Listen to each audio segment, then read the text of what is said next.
Hello student, आज हम लोग पढ़ने वाले हैं plastic and the environment. So let's be start now. When we go to the market, we usually get things wrapped in plastic or packaged in the polythene bags. आप लोग जानते हैं, जब हम लोग क्या करते हैं, मार्केट जाते हैं तो यूजुअली हमें जो चीज़ें होती हैं वो या तो प्लास्टिक में या फिर पॉलीथीन में अक्सर लपेट कर मिलाई दी जाती हैं, रैप्ड करके मिलती हैं। That is the one reason why plastic wastes keep getting accumulated in our home. Means that यही एक रीजन है जिसकी वजह से क्या होता है, जो वेस्ट होता है वो हमारे घरों में इकट्ठा हो जाता है। Ultimately plastic find its way to the garbage. Ultimately plastic find its way to the garbage. Means that क्या होता है, यही कारण होता है कि प्लास्टिक हमारे घरों में आती है, इसी तरीके से ये यूज हमारे मतलब गार्बेज तक पहुंच जाती है, मतलब कि ये कूड़ेदान तक पहुंच जाती है। Disposal of plastic is major problem why. Means that क्या हुआ कि disposal of plastic is major problem of problem. Means that जो डिस्पोजल होता है मतलब कि विघटन, प्लास्टिक का जो विघटन होता है वो सबसे ज्यादा मेजर प्रॉब्लम है, क्योंकि ये जो है जल्दी से विघटित नहीं होता है। ये material which get decomposed through natural process such as action by bacteria। Means that क्या होता है, ऐसे मटेरियल्स जो नेचुरल प्रोसेस के थ्रू क्या होते हैं, जैसे कि बैक्टीरिया के थ्रू क्या होते हैं, डिकम्पोज्ड हो जाते हैं, उन्हें हम लोग क्या कहते हैं, is called biodegradable. Means that क्या हुआ, ऐसे मटेरियल्स जो नेचुरल प्रोसेस के थ्रू डिकम्पोज्ड हो जाते हैं वो क्या कहलाते हैं, बायोडिग्रेडेबल। तो अगर आपसे क्वेश्चन किया जाए what is biodegradable and what is non biodegradable, तो आप लोग यहाँ से लिखेंगे ए मटेरियल से लेकर पूरा यहाँ तक। नॉन बायोडिग्रेडेबल के लिए a material which is not easily decomposed by natural process is term non biodegradable. Means that क्या हुआ, ऐसा मटेरियल या ऐसा पदार्थ जो क्या होता है नेचुरल प्रोसेस के थ्रू डिकम्पोज नहीं होता है, उसे हम लोग क्या कहते हैं, नॉन बायोडिग्रेडेबल। ठीक है, अब देख लीजिए,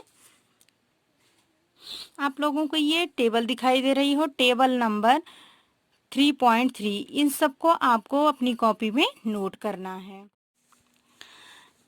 since plastic take several years to decompose. Means that क्या हुआ कि जो प्लास्टिक्स होते हैं वो सेवरल ईयर्स मतलब कई साल लग जाते हैं उसको डिकम्पोज होने में। It is not environment friendly. Means that क्या हुआ कि ये इन्वायरमेंट का फ्रेंड नहीं है, मतलब ये हितैषी नहीं है।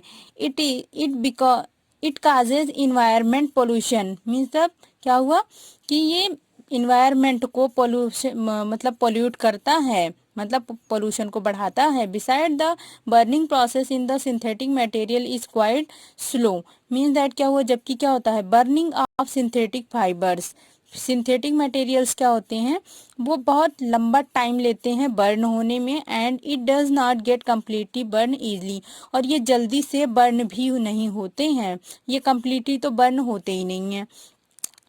The process is release lots of pollution fumes into the atmosphere causing air pollution। Means that क्या हुआ था, और जो बर्निंग प्रोसेस होती है in this process, means that burning process क्या होता है कि lots of poisonous fumes into the atmosphere causing air pollution. वो एयर पोल्यूशन में बहुत सारी विषैली गैसों को छोड़ते हैं जिसकी वजह से क्या होता है, एयर पोल्यूशन हो जाता है। How can is problem to be solve. तो हम इस तरीके की प्रॉब्लम्स को कैसे सॉल्व करें।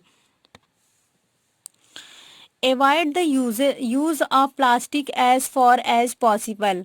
पहला ऑप्शन आपके पास है, जितना कम से कम हो सके उतना आप कम से कम जो है वो प्लास्टिक का यूज करिए।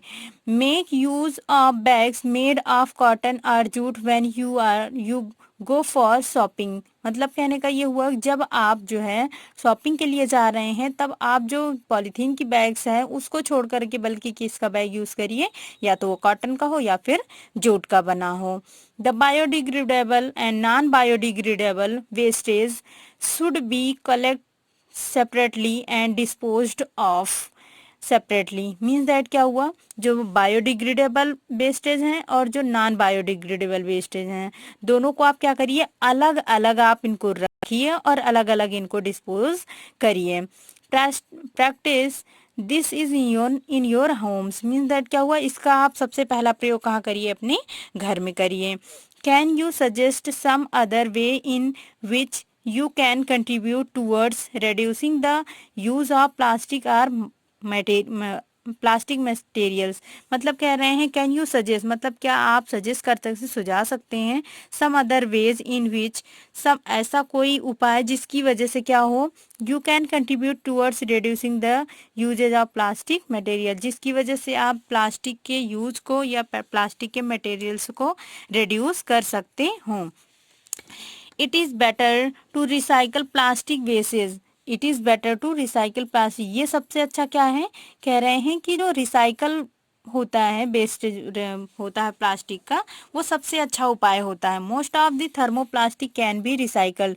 बहुत सारे ऐसे थर्मोप्लास्टिक्स होते हैं जिनका हम क्या कर सकते हैं, जिनको हम रिसाइकल कर सकते हैं। Make a list of item that can you recycled. तब आप क्या करिए, इनकी एक लिस्ट बनाइए जो रिसाइकल होते हैं, इसको आप अपनी कॉपी में करेंगे। Make a list of item that can be recycle. तो आप अपने घर के आसपास देख लीजिए, अपने घर में ही देख लीजिएगा कि कौन सा ऐसा प्लास्टिक का मटेरियल है जिसको हम यूज कर सकते हैं, रिसाइकल कर सकते हैं। However during recycling certain colouring again agent are added. Means that कह रहे हैं हाउएवर, मतलब कैसे आप रिसाइकलिंग प्रोसेस के थ्रू कलरिंग को भी ऐड कर सकते हैं। बहुत सारे कलर मतलब यूज करके आप उसको और अट्रैक्टिव बना सकते हैं, या दूसरा आप कलर डाल के उसका यूज कर सकते हैं। This limit its usages specially for storage of food. ये सबसे ज़्यादा यूजफुल किस में होता है, स्टोरेज और फूड में, क्योंकि हम लोग क्या करते हैं, जब हम फूड मटेरियल्स को रखते हैं तो हम सोचते हैं हमारे जो मतलब बैग्स वगैरह हैं वो किस में होने चाहिए, बॉक्स वगैरह जितने भी हैं वो कलरफुल रहते हैं, तो हमें ज़्यादा अच्छा लगता है। इसीलिए इसकी सबसे ज़्यादा यूज़ कहाँ पे होता है, स्टोरेज ऑफ फूड में, मतलब फूड मटेरियल में। As a responsible citizen remember 5R principle. मतलब एक रिस्पॉन्सिबल सिटीजन के थ्रू आप एक 5R को जानिए। Reduce, reuse, recycle, recover and refuse. मतलब रिड्यूस का मतलब आप उपयोग ना करिए, कम करिए उपयोग। रीयूज का मतलब आप इसका दोबारा से, रीयूज मतलब दोबारा यूज करना। रिसाइकल का मतलब हुआ कि उसको आप पुनः चक्रित करिए। रिकवर का मतलब होता है उसकी प्राप्ति करिए। एंड रिफ्यूज का मतलब होता है उसका उपयोग आप उसको एवॉइड करिए। Develop habits which are environment friendly. इन सब हैबिट्स के थ्रू हम इन्वायरमेंट के हितैषी बन सकते हैं। इसके बाद है फाइबर्स वाइज।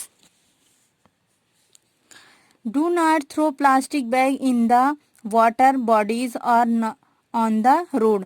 इस तरीके से आपसे अगर आप पूछा जाए how can this problem can be solve, मतलब ये पॉल्यूशन की जो प्रॉब्लम्स है उसको हम कैसे सॉल्व कर सकते हैं, या पॉलीथीन को कैसे रिड्यूस कर सकते हैं, अपनी लाइफ में कैसे कम यूज कर सकते हैं। तो उसके लिए हम लोग यही सबसे पहला पॉइंट्स होगा, do not throw plastic bag in the water bodies और नॉन ऑन द रोड। हमें जो वाटर मतलब कि प्लास्टिक्स के बैग हैं उनको ना तो हमें पानी में फेंकना है और ना ही रोड पर हमें उसको थ्रो करना है। Take a cotton carry bag और jute bag while going for shopping.